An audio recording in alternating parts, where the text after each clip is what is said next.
esistono nomi, cognomi, simboli che entrano nella storia, anzi nella leggenda, oltre arrivano a definire la contemporaneità come un lungo, indefinito passaggio eterno. In questa eternità estesa, dilungata, questi nomi, questi cognomi, questi simboli occupano uno spazio speciale. Oggi parliamo proprio di questo nome, cognome, simbolo che per molti italiani è un senso d'orgoglio. Per alcuni italiani non dice nulla, ad altri provoca anche un po' di fastidio, sentendosi identificati con qualcosa che non gli appartiene, ma qualcosa con cui tutti, prima o poi, devono averci a che fare, soprattutto nel mondo del successo, degli affari, della finanza, delle costruzioni automobilistiche e dello sport. Avete già capito, oggi parliamo di lui, di Enzo Ferrari. Tutte le volte che io mi guardo nello specchio mi faccio rabbia, quindi penso che anche coloro che mi conoscono poco o intendono soltanto parlare di me possono avere la stessa impressione. Io le dirò però che nella vita si giudicano spesso gli uomini per quello che di loro si dice e non per quello che essi sono realmente. Da dove partire a parlare di Enzo Ferrari? Dove possiamo cominciare?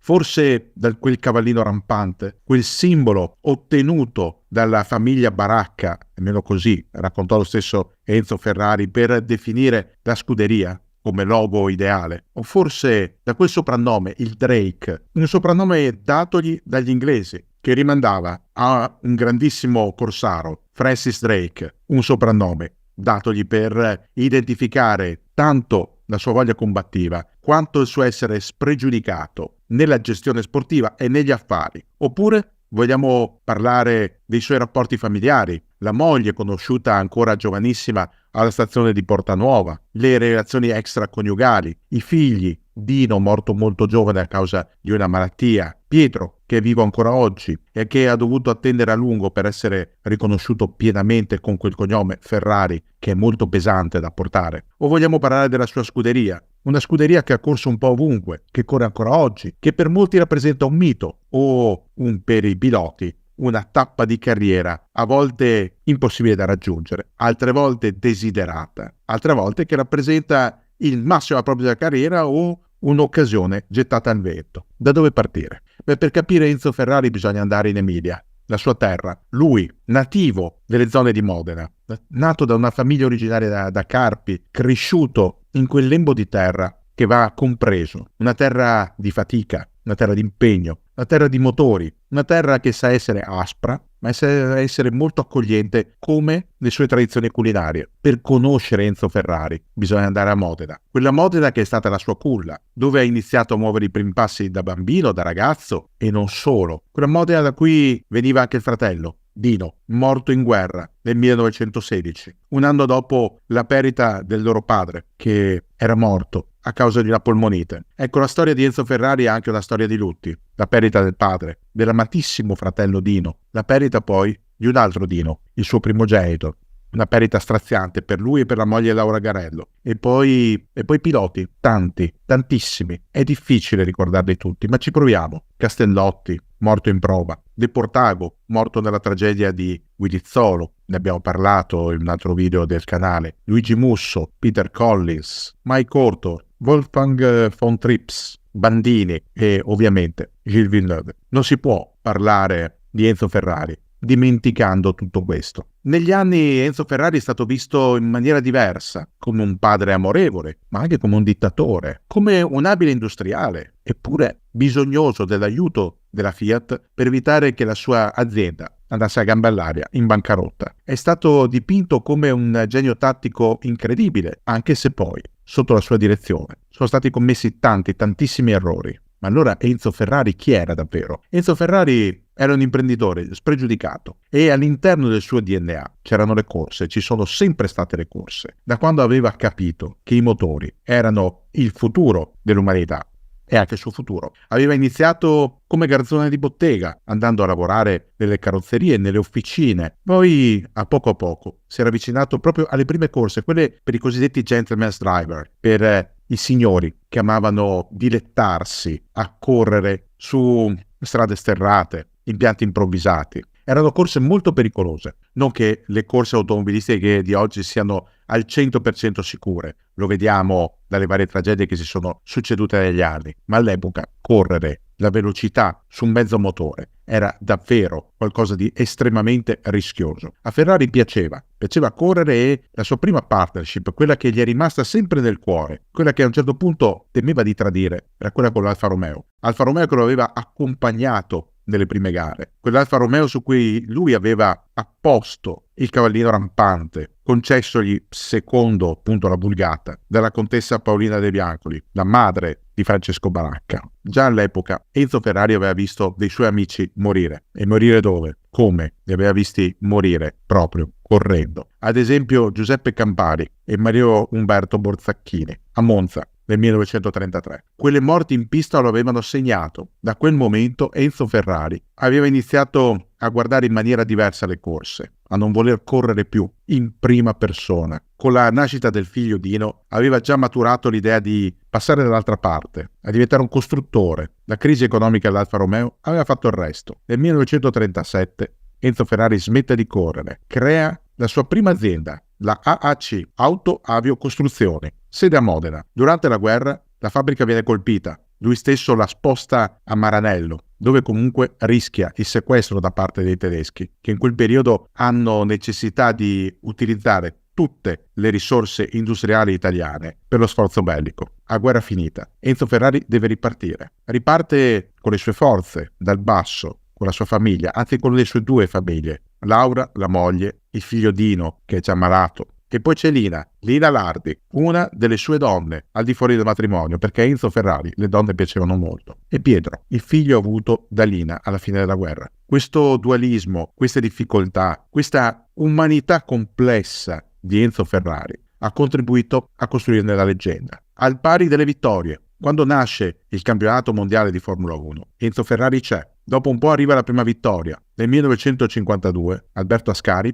porta anche il titolo mondiale. È un'ascesa continua, ma è anche il periodo delle rivalità. Ad esempio in casa. Modena per un certo periodo diventa la capitale italiana dei motori. Non è solo merito di Enzo Ferrari. C'è un altro imprenditore, si chiama Adolfo Orsi e rileva la Maserati. Maserati che è nata a Bologna, ma che Orsi sposta proprio a Modena. È una sorta di derby intramedia. Ferrari contro Maserati, Enzo Ferrari contro Adolfo Orsi. Le gare, i record di velocità, le schermaglie anche verbali, ma è una guerra autodistruttiva. Maserati e Ferrari sono entrambe sull'orlo della bancarotta. E come si salvano? Adolfo Orsi accetta il corteggiamento dei francesi, l'abbraccio con la Citroën, un qualcosa che dovrebbe ridare nuova linfa a Maserati, ma che si tradurrà nel fallimento della stessa Citroën, costretta successivamente a entrare in un nuovo gruppo, il PSA, assieme a Peugeot. Ferrari cerca a lungo di restare indipendente, ma non ce la fa, non è possibile, per un motivo molto semplice. Mentre altre case corrono in pista o per le strade per promuovere commercialmente i propri modelli, Enzo Ferrari fa il contrario. Lui corre per passione e quello che realizza e vende serve solo ad alimentare la passione. Certo, è una visione romantica, molto bella, ma a livello di business è distruttivo. Se ne accorgono i suoi contabili, che in breve tempo lo inducono a cercare delle partnership. Quella strategica è con l'avvocato Agnelli, con la Fiat. La scusa ufficiale è il fatto che manca un erede in casa Ferrari. Dino non c'è più. Pietro, per il momento, ancora porta il cognome Lardi. Non può essere riconosciuto. Quindi, per garantire un domani alla Ferrari, Enzo accetta. La realtà è un po' diversa. La realtà è che senza l'aiuto dei capitali degli Agnelli, Ferrari sarebbe costretto a chiudere i battenti già a metà degli anni 60, quando anche la Ford bussa alle sue porte. Ma Ferrari non vuole. Teme che l'ingresso degli americani possa estrometterlo dalla gestione sportiva. La gestione sportiva è la sua ragione di vita. È questo che piace a Enzo Ferrari, poter decidere lui, i piloti, gli ingegneri, le strategie di corsa, dove correre, quando e come. Vuole essere sempre lui in prima persona a decidere. E decide su tanti aspetti. Decide come partecipare alla 24 ore di Le Mans, come partecipare alle gare di durata, quali squadre iscrivere, come comporre la sua scuderia di Formula 1.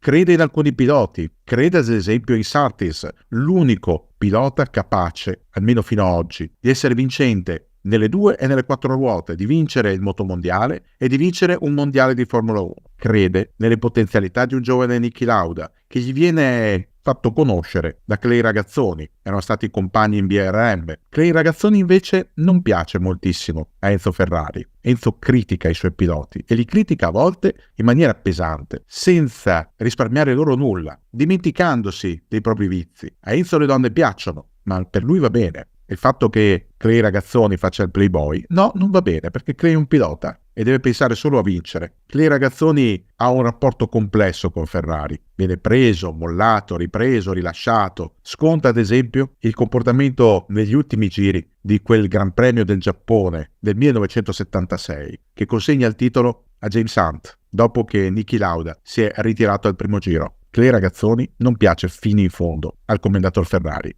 Al commendatore piacciono i piloti che rischiano, anche a costo della loro vita. Ad esempio Gilles Villeneuve, gli piace moltissimo perché Gilles è un pilota irruento, verace, che si fa amare per il suo stile di guida e per il suo lato romantico. Ma Gilles Villeneuve non arriverà mai al mondiale, morirà prima, in una stagione davvero maledetta. Per lungo tempo Enzo Ferrari si oppone all'ingresso di piloti italiani nella propria scuderia. Ha sofferto troppo. Troppi piloti italiani sono morti con lui. Qualche giornalista lo aveva paragonato a un celeberrimo quadro di Francisco Goya, il Saturno che divora i propri figli.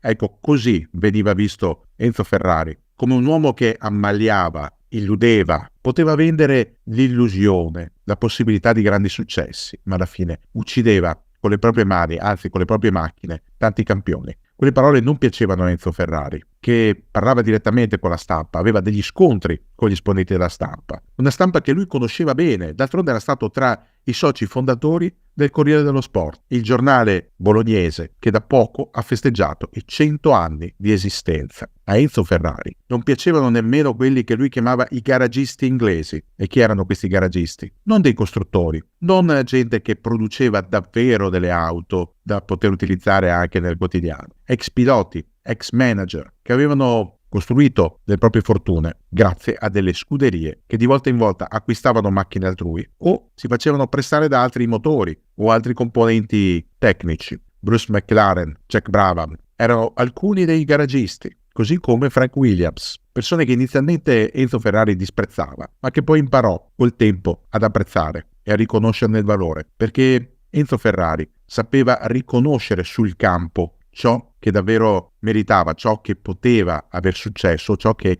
effettivamente veniva coronato dal successo. A Enzo Ferrari piacevano anche i motociclisti, strano da dire, ma lo hanno confermato alcuni di loro, come ad esempio il grande Giacomo Agostini, semplicemente perché a Enzo Ferrari piaceva il profumo della benzina, il rumore di un motore e il senso del rischio, del pericolo affrontato dai piloti. Era un sognatore. Il suo divieto ai piloti italiani era accaduto con Alboreto, uno dei piloti che lui ha amato di più. Alboreto è stato uno dei tanti campioni mancati con Ferrari, uno di quelli che ha accarezzato la possibilità di un titolo mondiale senza riuscire a raggiungerlo. Alboreto è anche uno dei 2 piloti Ferrari che a distanza di meno di un mese dalla morte del Drake, morte che arriva il 14 agosto del 1988, ottiene una storica doppietta al Gran Premio d'Italia a Monza. Prima di lui sul podio c'è Gerhard Berger, l'austriaco, che è stato strappato alla Benetton che lo ha lanciato e con cui ha colto la prima vittoria della scuderia. Berger e Alboreto al Gran Premio d'Italia a Monza del 1988 collezionano primo e secondo posto. È un successo che entrambi dedicano alla memoria del Drake, alla memoria di quell'uomo burbero, sanguigno, verace, sincero, a volte anche violento, altre volte diplomatico. Un uomo che dispensava sogni e che faceva tremare il mondo dei motori. A quell'uomo che aveva trasmesso il proprio cognome a una scuderia, portandolo nella leggenda. Dietro di sé Enzo Ferrari ha lasciato quel colore rosso delle sue auto, il cavallino rampante, la memoria del figlio Dino, che in realtà l'anagrafe era Alfredo, morto a causa della distrofia di Duchenne. Ha lasciato un altro figlio, Piero Ferrari, che oggi siede ancora nel consiglio di amministrazione dell'azienda. Ha lasciato soprattutto un nome che ancora per tanti, per tantissimi, è leggenda. un pilota di Formula 1, uno qualsiasi, prendetene uno a caso, vi dirà sempre che il suo sogno in carriera è poter guidare una Ferrari. C'è chi ci è riuscito, c'è chi non ci è riuscito, c'è chi avrebbe voluto ma non ce l'ha fatta e c'è chi, riuscendoci, se n'è pentito. Questo perché Ferrari è un cognome, un marchio, un brand, un simbolo molto critico, molto difficile, esigente. Guidare Ferrari vuol dire dover vincere, non vincere con Ferrari. O disputare una stagione agonistica sottotono con Ferrari vuol dire essere marchiati come degli incompetenti, degli incapaci, peggio, persone che avrebbero deluso lui, Enzo, il Drake, il fondatore. Questo è ciò che ha lasciato dietro di sé Enzo Ferrari. E oggi, ogni volta che guardate un Gran Premio di Formula 1, ogni volta che visitate un museo dell'automobilismo, ogni volta che vi recate a qualche rievocazione di auto d'epoca, ogni volta che avete la fortuna di udire per strada e vedere sfrecciare con un rombo caratteristico una delle creature create a Maranello che portano quel nome e che hanno il cavallino rampante, ripensate a Enzo Ferrari, all'uomo che ha creato un sogno impossibile per alcuni e tangibile per altri. Ripensate a tutta la sua vita, una vita avventurosa, incredibile, composta di persone, di fatti, di delusioni, di lutti, di gioie, di momenti di sconforto e di momenti di grande affermazione. Ripensate a lui e pensate che senza Enzo Ferrari, senza ciò che lui è stato, ciò che è stato capace di fare, ciò che ha vissuto, forse a tutti noi mancherebbe un pezzettino della nostra storia e del nostro retaggio.